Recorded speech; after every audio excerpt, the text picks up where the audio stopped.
Hi everyone, welcome back to Mindful Martha. I'm so glad that you can join me today. Thank you for taking your time to be here with me. I really hope that today's topic will be able to help many of you. I know we are going through a very challenging time right now, and we are living under a new norm.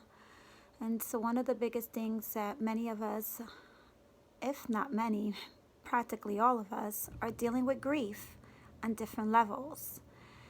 So, when I think of the word grief, which is spelled G.R.I.E.F,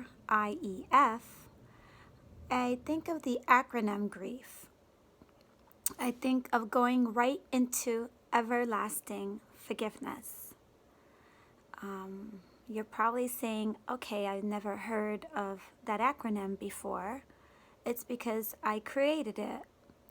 I created it because I've been dealing with my own grief, and I wanted to really turn that word around and make it my own it, so it doesn't own me, because that's what grief can do. It can own you, and it can bring you into an abyss that is very difficult to get out of. So let's get started with talking about grief. And as I stated before, going right into everlasting forgiveness. And that's more of a question at the end. Are you going to find your way of forgiving it? You know, we all grieve very differently for different reasons. And most of us associate grief with death, the loss of a person, a loved one, a pet, right? However, grief has many dimensions. It's not just solely focusing on the loss of an individual in our life. I think many times that's the way we define it. But given the circumstances that many of us are in, grief can really be defined in a very different way now. There's grief of losing our job. There can be grief of not being able to socialize with our friends or family or loved ones physically. There's also, grieving in the sense that you just don't have your norm anymore. You can't go get your favorite coffee like you used to, or go to your favorite restaurant, or go out and see a movie. So grief is being defined in many different ways right now. And then, of course, unfortunately, there is the grief of us losing our loved ones. Many of us have been losing our loved ones, and it's been quite a challenge. It has not been easy for us. But all of us have our own scenarios. So therefore, grief looks differently for you than it would be for me, than it would be for your family member or a cousin, or parent, or maybe even a good friend or a sibling. So let's begin with what we experience the most, right? And that's the physical loss of a loved one. And that can also include a pet, because our pets are our family members. And then when it happens, we re-experience it again, all of those emotions. You almost feel like those layers just continue to build upon each other, and that they just don't go away. And it's not an easy journey, to travel on. Then there's grief of the loss of friendship. There's the loss of, like I stated before, of work, or maybe a partner, or a normal life, a socialization. And because we are living under the new norm, right, we focus on things in a very different way.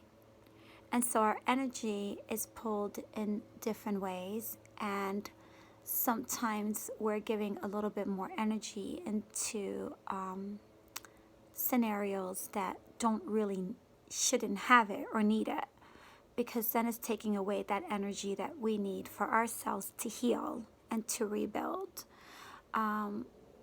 We were not completely prepared for what happened. Many of us are still awestruck, and it's very surreal. And so that in itself is a form of grief that we're going through. Maybe even a denial that we're feeling like, could this really be happening?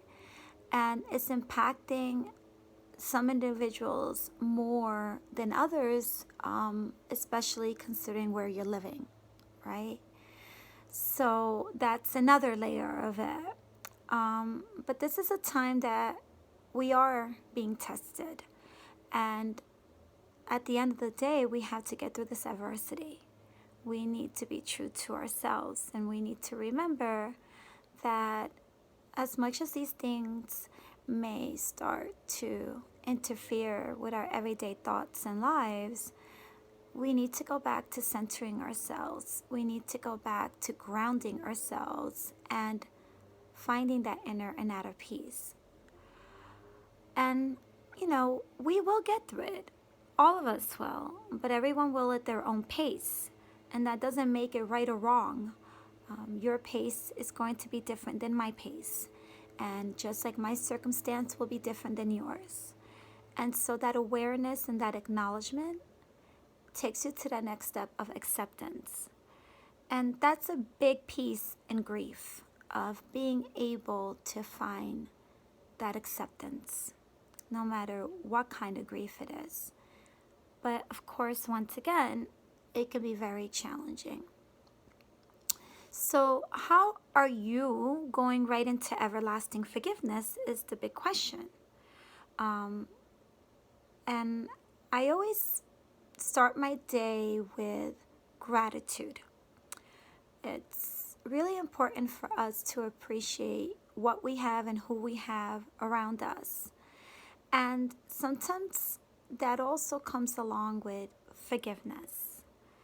Who have you not forgiven yet for things that they've done to you that they should have never done because they have their own luggage? And that's what it comes down to with people who treat us unfairly or are envious or rude or just toxic. They have their own luggage. And so once we find a place of forgiveness for those individuals, or maybe even the person you're grieving for who physically passed away, maybe you're dealing with trying to find a way to forgive them for what they did to you. It's a very important step in healing. When we don't allow ourselves to heal and we don't forgive, we're not punishing those individuals who made us feel that way. We're punishing ourselves because we're living with those deep-rooted feelings that are hurting us. And so part of grief is forgiving those individuals and forgiving yourself. And then you can continue your journey of finding joy and finding peace and being able to heal. So, are you being honest with yourself? I want to go back to that. Are you being honest about who you want to be, what you want to be, what you want to do? Are you being honest about the grief that you may be in right now? Are you in a denial about it? Many times we're going through stress and we don't even realize it until we get sick. And sick means can come in different ways, right? It can mean, getting a really bad cold. It can mean your neck constantly hurting or your back bothering you. It can mean cancer. So stress comes in different layers in itself. And sometimes we don't realize it until we have to face it. And it's very similar with grief. Sometimes we're going through a denial. But if we're honest with ourselves and our feelings and we confront ourselves about it, once again, we continue that beautiful journey of healing. And, it's also important to accept what you're going through. I think that's one of the biggest challenges we have is that acceptance. And trust me, I hear you if you're feeling that. I still feel that what's happening to us is surreal. And I go through my motions. And it hasn't been an easy journey for me. But me reminding myself of finding my inner peace by meditation and taking those deep breaths and finding things that help me find solace and that tranquility, and surrounding myself by genuine people who truly care. Those are some of the things that are helping me get through all of this. Once you confront your grief, no matter what kind of grief it is, then you are going to be starting your journey of healing. You are going to start that journey of happiness. And it's something that is not just a gift that you give to yourself, it's a gift that you're also giving to the people around you.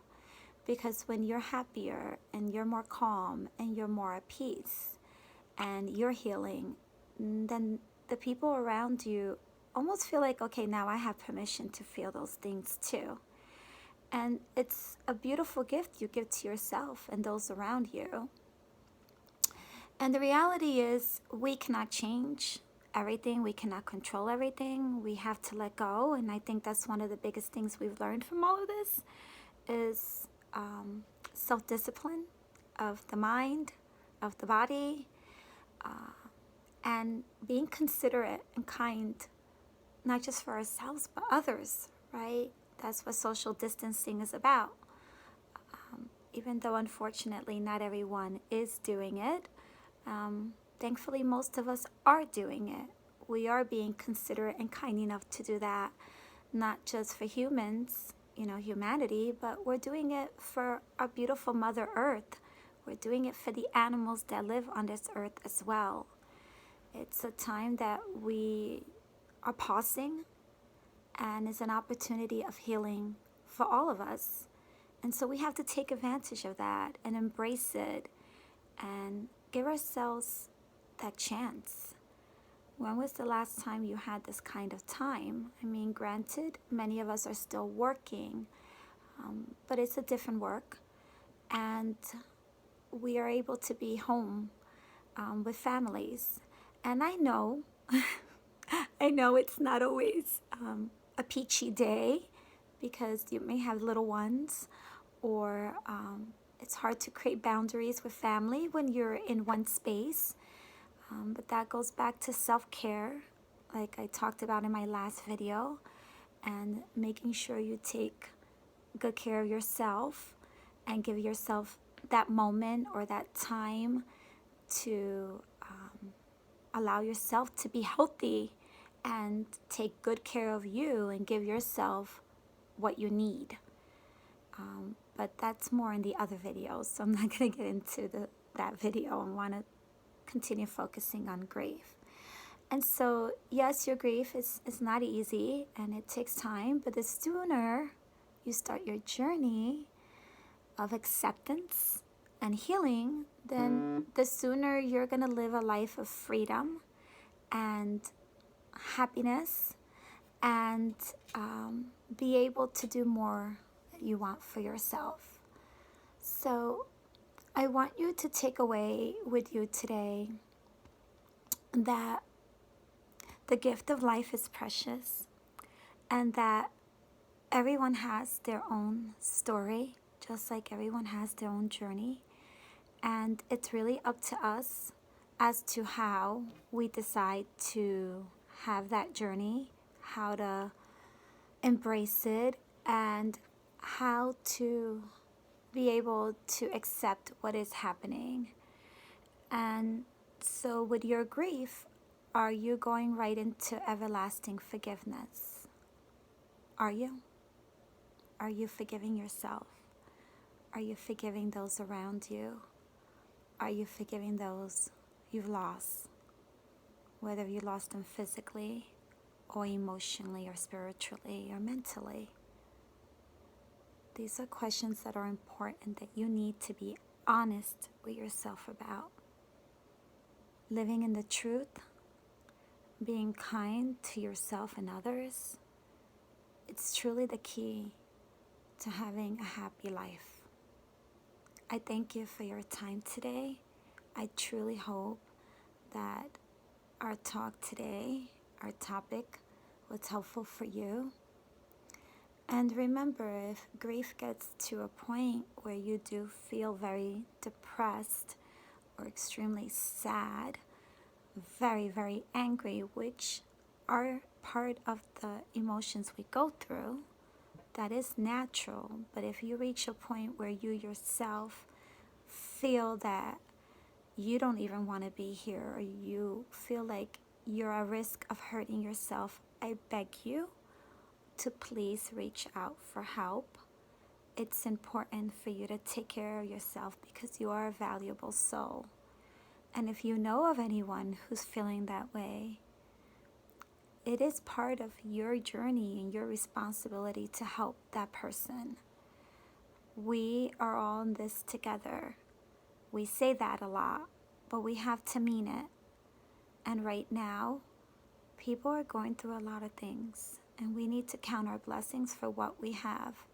Because as angry as we may be at the situation, or as sad as we may be, there are always people out there going through a lot more than us. And we need to acknowledge that we are fortunate and that we can help others, even though we're not able to physically get out there and do as much as we used to. We can still be there for one another. I wish you all much peace, much bliss, much inner and outer healing. And I truly hope that I was able to help you in one way or another today. Once again, for your time, I'm wishing all of you only the very best. Stay healthy, stay safe, and do the right thing. And you know what that is. Staying home. That's the most important thing right now. Sending much love to all of you. Thank you.